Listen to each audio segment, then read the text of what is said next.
बादब बा मुलाहजा में मफजल इमाम मलिक टेस्ट क्रिकेट के सबसे सफल कप्तानों में से एक,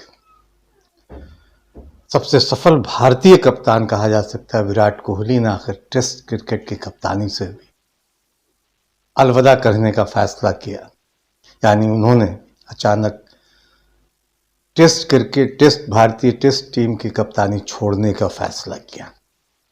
कयास कई महीनों से लगाए जा रहे थे और खास के पिछले 5-6 महीनों से विराट कोहली जिस तरह और बीसीसीआई के बीच जिस तरह से संबंध थे, उसके बाद से ये कयास और भी लग रहे थे।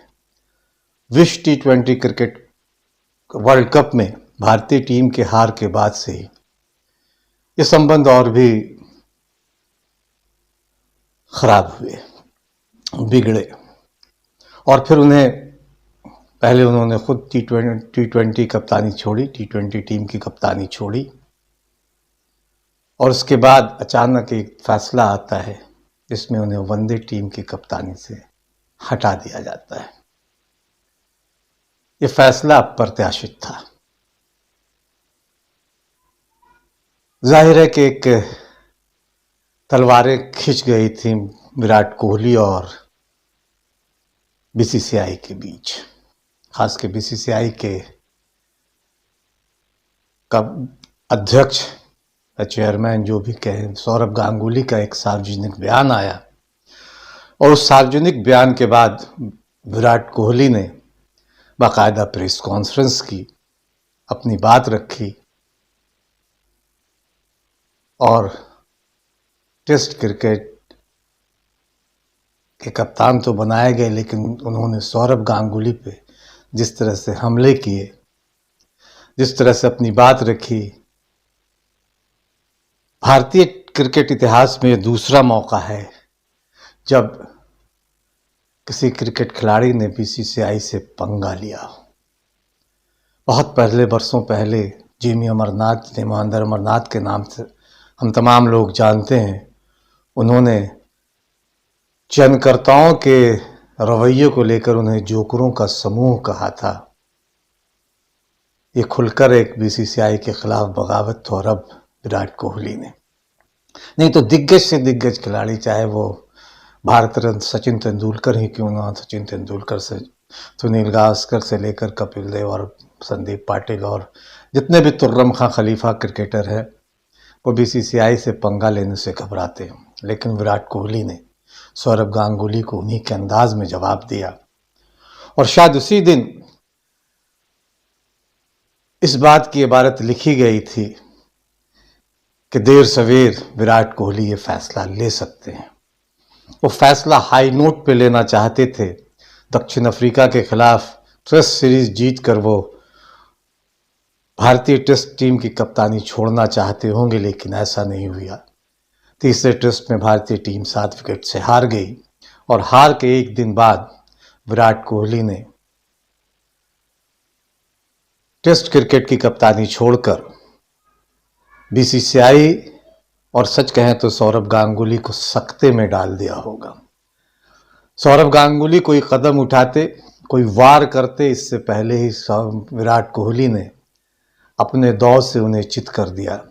हालांकि चित करना पहलवानी की कुश्ती की भाषा में आता है, लेकिन धोबी पाट तो उन्होंने दिया ही सौरभ गांगुली को, और यकीनन सौरभ गांगुली अभी तक इससे तिलमिलाए होंगे।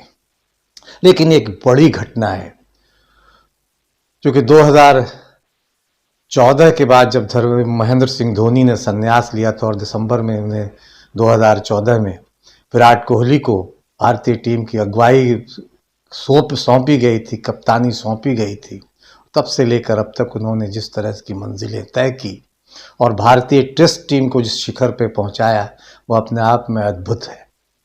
कोई क्रिकेट कप्तान इससे पहले ऐसा नहीं कर सका, न सौरभ गांगुली, न महेंद्र सिंह धोनी, न कोई तीसरा चौथा पांचवा नाम। उन्होंने 68 टेस्ट मैच की कप्तानी की और 40 में भारतीय टीम को जीत दिलाई। 17 मैच जरूर हारे, लेकिन उनका बल्ला लगातार बोलता रहा। हालांकि ये भी सच है कि मैदान पर वो आक्रामक दिखे और कभी कभी अति आक्रामक भी हुए।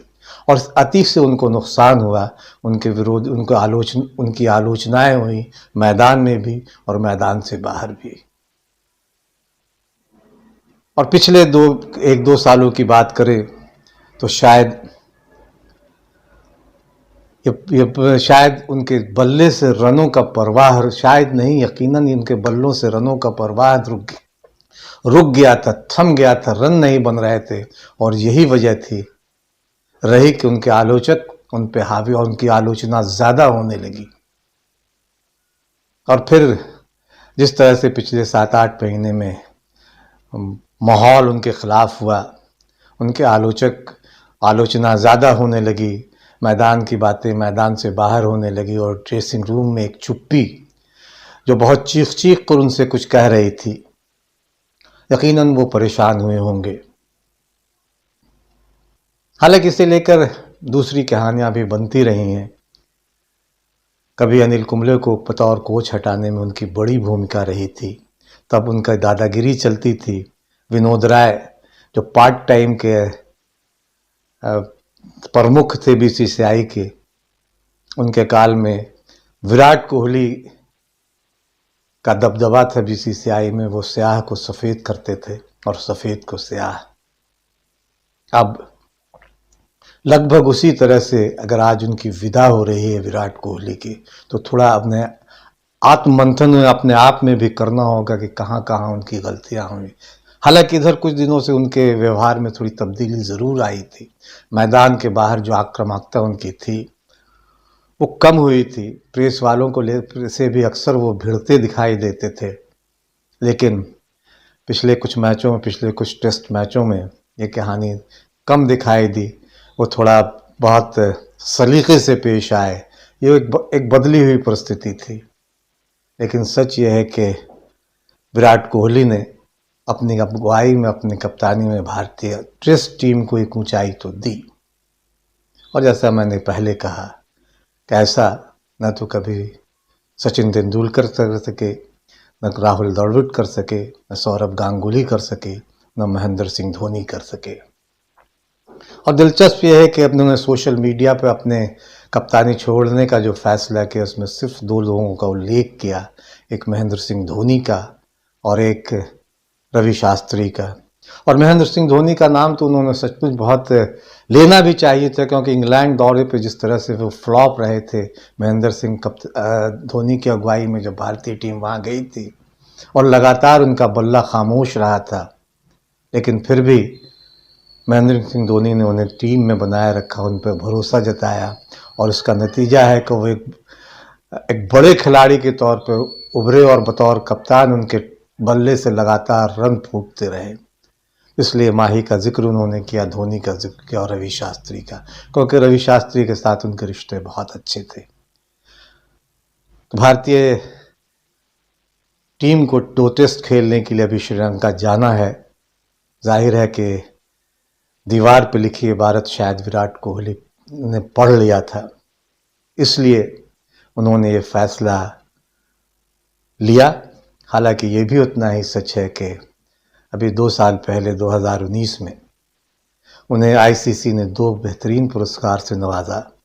उन्हें दशक का सर्वश्रेष्ठ क्रिकेटर के अवार्ड से नवाजा और सर गैरी फील्ड सोबर्स के नाम से जो ट्रॉफी थी वो उन्हें दी गई। और फिर दशक के सर्वश्रेष्ठ वनडे क्रिकेटर का भी पुरस्कार उन्हें मिला। इन 2 सम्मानों के बावजूद अगर उनकी विदाई ऐसे होती है भारतीय टेस्ट क्रिकेट के बतौर कप्तान के, तो ये सालती है, ये तकलीफ देती है। लेकिन जो कि बीसीसीआई की निर्ममता से हम तमाम लोग वाकिफ़ हैं। हम जानते हैं कि वो निर्मम है, वो फैसले अपने तरीके से लेता है। उन्हें खिलाड़ियों की कम अपनी परवाह ज़्यादा होती है। विराट कोहली भले ही बहुत सफल कप्तान रहे हों, लेकिन बीसीसीआई निर्ममता से उनके खिलाफ भी फैसले लेता है। लेकिन इससे पहले कि वह कोई फैसला लेता, विराट कोहली ने सब पे विराम लगा दिया है। आगे अभी उनकी उम्र 33 साल है। उम्मीद की जानी चाहिए कि वो आगे खेलेंगे और तमाम तरह के दबाव से मुक्त होकर भारत के लिए अच्छे और बेहतरीन प्रदर्शन करेंगे और उनका बल्ला जो सूखा हुआ है, जिनसे रन नहीं निकल रहे थे, आने वाले दिनों में रन निकलेंगे और हम इस खिलाड़ी को कुछ साल और खेल के देखेंगे। बादब बामुलाहजा में विराट कोहली के इस सफ़र पे हमें गर्व भी है, नाज भी है और आपसे एक गुजारिश भी है कि बादब बामुलाहजा को सब्सक्राइब करें, लाइक करें और ज़्यादा से ज़्यादा शेयर करें, ताकि हम आपकी ताकत बने और आप हमारी ताकत बने। साथ ही साथ एक गुजारिश, एक निवेदन और भी है कि अपनी क्षमता के अनुसार बादब बामुलाहजा को आर्थिक सहयोग करें, ताकि हम जन सरोकारों की पत्रकारिता को और बेहतर ढंग से आगे बढ़ा सकें। There's the appreciation even from the little one. Well done, Daddy.